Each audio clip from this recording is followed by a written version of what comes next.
بسم اللہ الرحمن الرحیم۔ السلام علیکم۔ صلح حدیبیہ کے بعد جب نبی کریم صلی اللہ علیہ وسلم مدینہ واپس تشریف لائے تو محرم 7 ہجری میں خیبر سے یہودیوں کا ایک وفد مدینہ آیا اور ایک مشہور جادوگر لبید بن عاصم سے ملا جو انصار کے قبیلہ بنی زریق سے تعلق رکھتا تھا۔ ان لوگوں نے اس سے کہا کہ محمد صلی اللہ علیہ وسلم نے ہمارے ساتھ جو کچھ کیا ہے وہ تمہیں معلوم ہے۔ ہم نے ان پر بہت جادو کرنے کی کوشش کی مگر کوئی کامیابی نہیں۔ اب ہم تمہارے پاس آئے ہیں کیونکہ تم ہم سے بڑے جادوگر ہو۔ یہ 3 اشرفیاں حاضر ہیں، انہیں قبول کرو اور محمد صلی اللہ علیہ وسلم پر ایک زور کا جادو کر دو۔ اس زمانے میں حضور اکرم صلی اللہ علیہ وسلم کے ہاں ایک یہودی لڑکا خدمتگار تھا۔ اس سے ساز باز کر کے ان لوگوں نے حضور صلی اللہ علیہ وسلم کی کنگھی کا ایک ٹکڑا حاصل کر لیا جس میں آپ کے موئے مبارک تھے۔ انہی بالوں اور کنگھی کے دندانوں پر جادو کیا گیا۔ بعض روایات میں یہ کہ لبید بن عاصم نے خود جادو کیا تھا اور بعض میں یہ ہے کہ اس کی بہنیں اس سے زیادہ جادوگرنیاں تھیں، ان سے اس نے جادو کروایا تھا۔ بہرحال ان دونوں صورتوں میں جو صورت بھی ہو، اس جادو کو ایک نر کھجور کے خوشے کے غلاف میں رکھ کر لبید نے بنی زریق کے کنویں زاروان یا ذی اروان نامی کی تہ میں ایک پتھر کے نیچے دبا دیا۔ اس جادو کا اثر نبی کریم صلی اللہ علیہ وسلم پر ہوتے ہوتے پورا سال لگا۔ دوسری شش ماہی میں کچھ تغیر مزاج محسوس ہونا شروع ہوا۔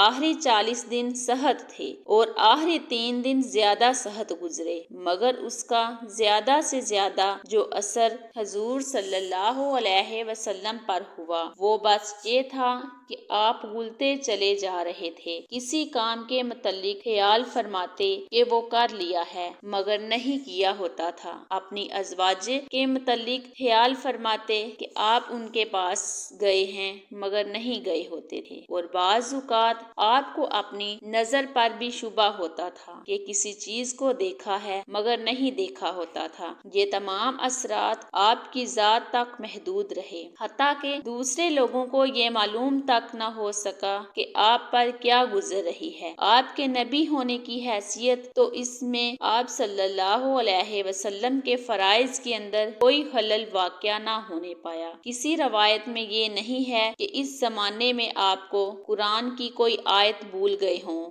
یا کوئی آیت آپ نے غلط پڑھ ڈالی ہو یا اپنی صحبتوں میں اور اپنے وعظوں اور خطبوں میں آپ کی تعلیمات کے اندر کوئی فرق واقع ہو گیا ہو یا کوئی ایسا کلام آپ نے وحی کی حیثیت سے پیش کر دیا ہو۔ آخر کار ایک روز آپ حضرت عائشہ کے ہاں تھے کہ آپ نے بار بار اللہ تعالیٰ سے دعا مانگی۔ اسی حالت میں نیند آ گئی یا غنودگی طاری ہوئی اور پھر بیدار ہو کر آپ نے حضرت عائشہ سے کہا کہ میں نے جو بات اپنے رب سے پوچھنی تھی وہ اس نے مجھے بتا دی ہے۔ حضرت عائشہ رضی اللہ عنہا نے عرض کیا کہ وہ کیا بات ہے؟ آپ نے فرمایا 2 آدمی میرے پاس آئے، ایک سرہانے کی طرف تھا اور دوسرا پائنتی کی طرف۔ ایک نے پوچھا انہیں کیا ہوا؟ دوسرے نے جواب دیا ان پر جادو ہوا۔ اس نے پوچھا کس نے کیا ہے؟ جواب دیا عبید بن عاصم نے۔ پوچھا کس چیز میں کیا ہے؟ جواب دیا کنگھی اور بالوں میں، ایک نر کھجور کے خوشے کے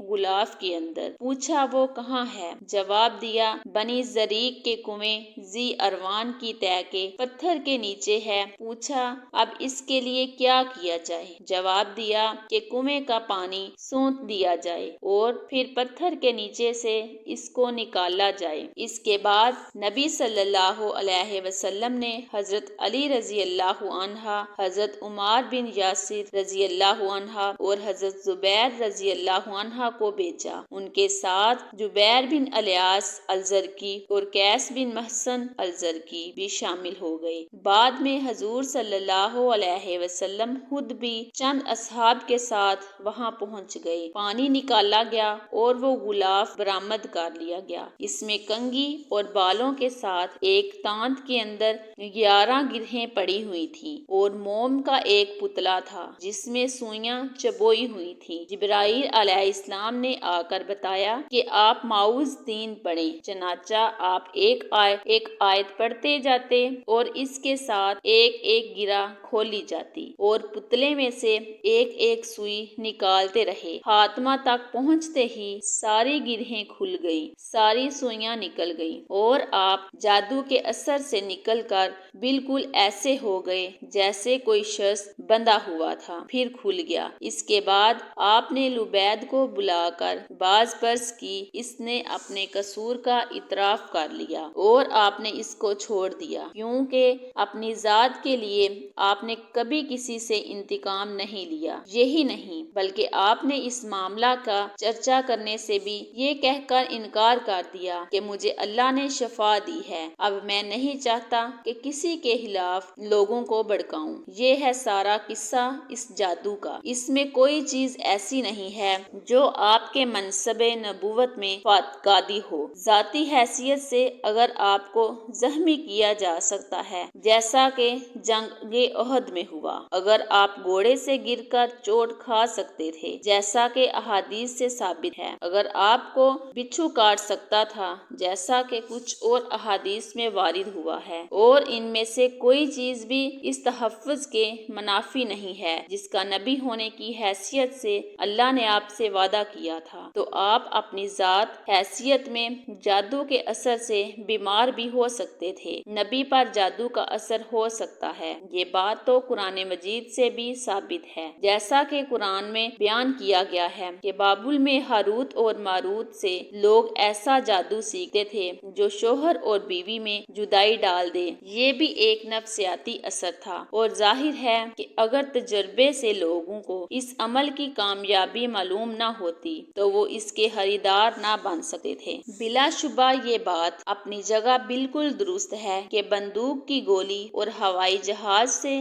گرنے والے بم کی طرح جادو کا مؤثر ہونا بھی اللہ کے اذن کے بغیر ممکن نہیں ہے، مگر جو چیز ہزارہ سال سے انسان کے تجربے اور مشاہدے میں آ رہی ہو، اس کے وجود کو جھٹلا دینا محض ایک ہٹ درمی ہے۔ اللہ پاک ہمیں نیک اعمال کرنے کی توفیق عطا فرمائے، آمین۔ ناظرین، مزید ایسی ویڈیو کے لیے چینل کو ضرور سبسکرائب کریں۔ شکریہ۔